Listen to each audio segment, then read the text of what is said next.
Hello, welcome to another episode of Black Guy 73. I am Black Guy 73. This video I'm about to do is on Dijon Kizzee. He's a guy from Los Angeles who was shot 15 times out in LA. He was shot 15 times, people. There's no way in the hell that you should shoot somebody 15 times and you're law enforcement. At that point, only thing you're doing is shooting to kill them. You're not shooting to protect yourself. Because by the video I seen while I was looking at this case, they were standing at least like 10 to 15 feet from the man. When they actually shot 19, but they hit him 15 times. And then they said the majority of the shots that hit him, he was on the ground. As the man was laying stationary on the ground, they just kept on shooting him. And the thing started all over. They said a fraction of traffic or some junk. He was riding a bicycle, people. He was riding a bicycle. Yes, he ran from the police. But he was on a bicycle. And they said he had a gun on him. But evidence showed in the video, the man didn't point a gun at the Los Angeles police officer. He didn't point it at it. Because as he was running from the police, one police came over to try to tackle him. And he got away from him. Then two Latino Mexican, what you want to call them? Two officers stood 15 feet away from this man and treated him like he was a target practice. Just kept on shooting people. They were standing there. You can see the smoke coming from the gun as they were standing in position, just kept on shooting. They said they found the gun at the scene, but like I said, it didn't show either time that he pointed the gun at the officer. Neither time, man. And the LA police said, or the LA County police said they can't comment on this because it's an active investigation. But I had a video clip. It coming from two lawyers that representing Dijon Kizzee. Let me play it right now.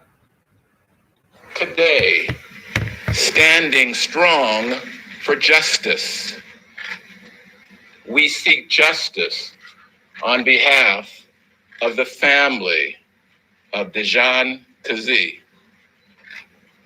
Mr. Kizzee was shot 19 times on August 31st, 2020.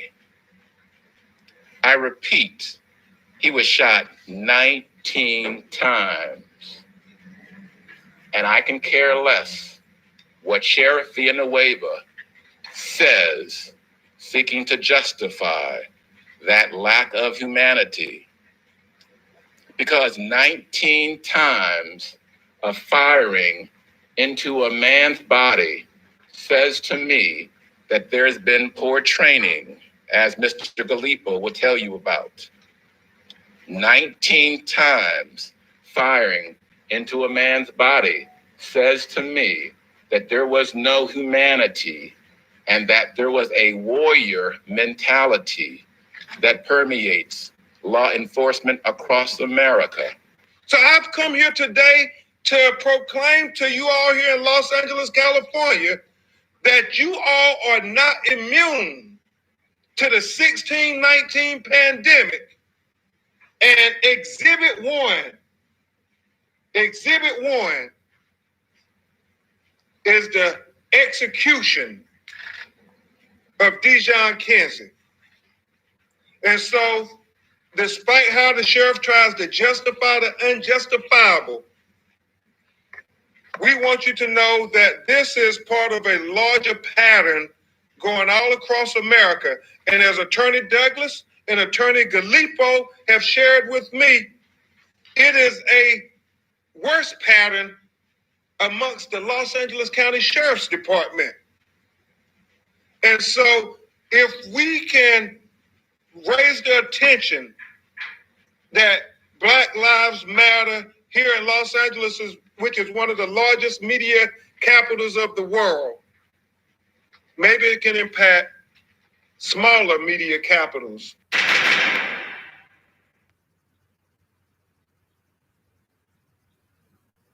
You watched their journeys, heard their stories, and know their... Yeah. But it was actually 15 shots into the man. 15, 19. It's still overkill. And then I had read an article one time. It was this month that I did a story on Los Angeles County Sheriff. Well, an officer came out and admitted that in places like Compton and Watts and stuff like that, I think it Compton though, that they got a group of sheriffs that call themselves the Kill Squad. If you go back and look at some of my video, you'll see it. They got a group of sheriffs that call themselves the Kill Squad. And they get rewarded. Not rewarded by the department, but within themselves, that they get all kind of rankings according to how many Black people they kill. As you know, that sheriff is not a sheriff for Los Angeles County anymore for breaking that news. But even though he did it, it still didn't get the national attention that it deserved to get. Because if you got a group within your own department calling itself the Kill Squad,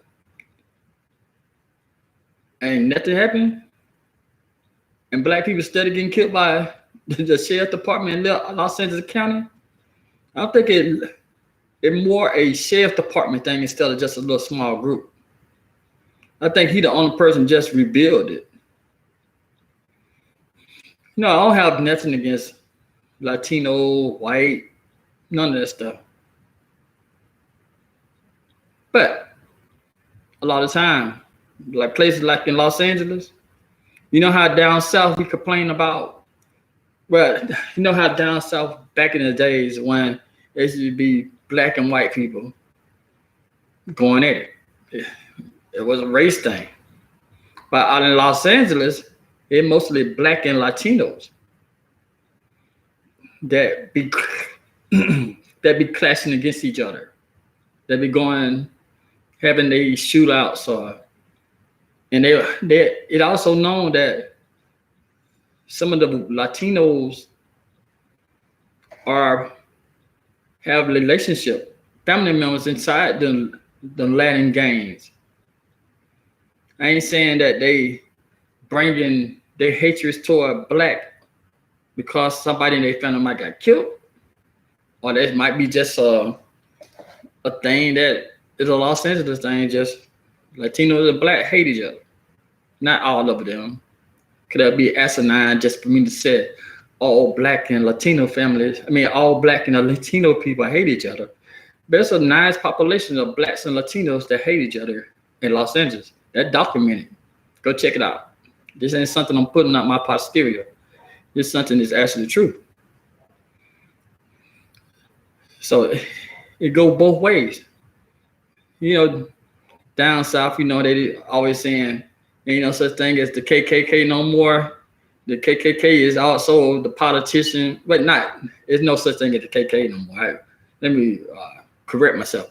It's saying that the KKKs don't have to wear their hoodies anymore because they join the police squads and join the politicians and all that kind of stuff. You know, that's just one of the conspiracy. Sometimes it's proven true that there are a bunch of former KK members, quote unquote, are part of the police squad. But ain't no such thing as former KK member. Same thing for out in Los Angeles. It's a bunch of gang members former gang member family members who are also police officers. I'm going to read a little bit of this article right here. Carl Douglas, he is one of the dream team for O.J. Simpson. He one of the lawyers that helped O.J. be found not guilty in the murder of his ex-wife. So Douglas, he goes on to say, witness described hearing shots, then a pause, then a flurry of shots from the officer. The lawyer claimed Kizzee was not holding a gun at any point while he was shot at by the cops. He also alleged Kizzee did not die right away, but kept getting shot, and despite being unarmed. Douglas then called the LA District Attorney Jackie Lance to arrest and charge the officer who killed Kizzee. He said, as we told you, Tuesday press conference was in response to the last week claims by the sheriff department that the investigation determined Dijon Kizzee, I just said the Kizzee because I had a tongue twister when I tried to pronounce his first name just then. He picked up a loaded pistol that has fallen into the ground just before Deputy Fady shot him on August 31st. That's the lie they told. Because in the video, you can see that man didn't even have time to pick up nothing. Because soon he turned that corner, was running, police ran between the truck and tackled him. And as he was getting tackled, we tried to tackle him, but as he was escaping from the police, both of them lined up and just started shooting. You get a chance, go check out the video. You know, it's not too graphic because the video is blurry. You know, it's coming from a security camera at someone's home, but it don't show the blood and all that. They said the LA Sheriff Department previously requested a security hold on Kizzee Camp autopsy, which suggested the reports won't be released until the Sheriff Department has completed its investigation, which remain open. But the cops said a handgun allegedly belonged to Kizzee was recovered at the scene. Crumple has argued that even if Kizzee possessed the gun during the altercation, he didn't point it at them and was not a threat by the time he was running away. But it's another video out there. I can't find it though. But with Douglas, he showed all the gunshot wounds. He showed how he was shot so many multiple times in his back and his buttocks as he was laying on the ground. A lot of the wounds that they're showing, it actually was on in and out. You know, when he was shot in the back and it went through the lungs and stuff. People, it's impossible. It's impossible to say this man who was shot 15 times was a threat to anybody when he ran away. He's not threatening nobody, people. And then when most of the rounds hit him when he was on the ground, that he was already shot, he wasn't a threat to nobody. As they said, it was just a straight execution right here. And then I have never seen nobody get pulled over on a bicycle. Never. Like I have a bicycle. I ride through our subdivision. But I never knew it's supposed to be against the law. I guess it's a Los Angeles thing or something that I don't know. I never been, I don't know the law in Los Angeles, but I'm guessing there's a Los Angeles thing. You can get pulled over on a bicycle. Cause I know down in the part of Georgia and the part of Alabama I live in, people be riding the bicycle all the time. Like I said, I ride the bicycle through my subdivision. try to keep this old 47-year-old body in decent shape. So, man, rest in peace to I can't. Rest in peace to Mr. Kizzee. It's Dijon. My bad. Rest in peace to Dijon Kizzee. I hope the family and his friends get the justice that they're seeking. I hope the sheriff department do a great. I hope the sheriff department do not investigate their own crime. Because there's a lot of police department, a lot of sheriff department do internal investigation. But as it's been said so many times before, how in the hell are you going to investigate yourself? It's not good to investigate yourself. Mr. Kizzee family need to call and see could they get the FBI to come in. I guess California is just like how it is down in Georgia and Alabama. You got the GBI and the ABI. I wonder do they got the CBI down there. If that's the case, they need somebody to come in, or let the state boards come in, or somebody to do an investigation instead of letting the sheriff department do the investigation. Because if you tell me to investigate myself on did a crime, I'm not guilty. It's not even a question. I'm like, not guilty. I did the investigation. It came out. It was justified. It's always freaking justified, people. I learned about justified shooting before I learned about any other law, but when it comes to police, because that's all you heard. It was justified shooting. It came to the point that,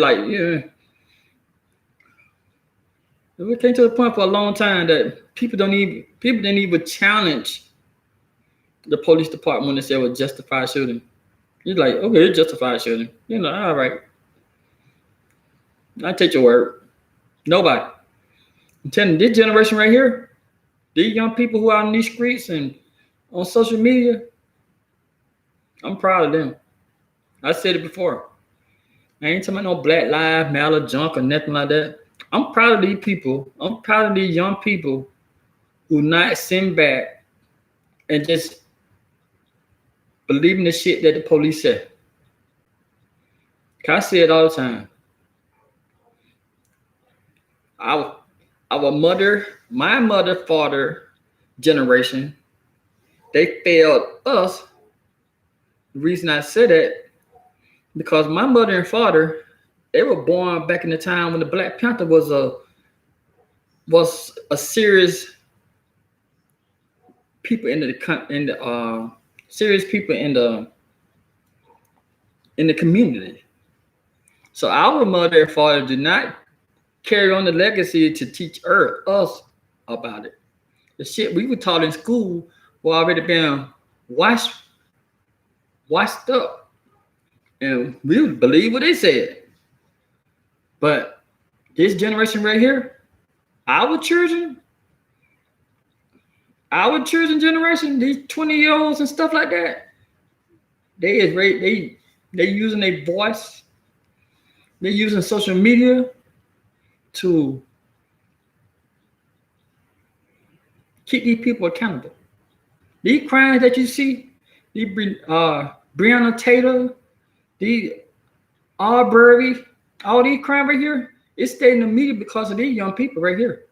These young people like, we want some damn answer. George Floyd, this shit stay in the media because of these young people. And these young people doing a great job. Me personally think that we need to say thank you to these younger generation. Thank you for raising your voice and not being a coward like we was in my generation. We just thought about our own career, what we're gonna do, what kind of path, what kind of house, thought about the money. I'm not lying to you. That's how we were raised. Got to get that money. Got to get out there and hustle. Got to get out there and work. These young people said, we're going to make a change. Thank you for watching the video. You haven't subscribed, go ahead and subscribe. Hit the notification. Hit the share button. and hit the like button. I'll talk to y'all later. Have a great day.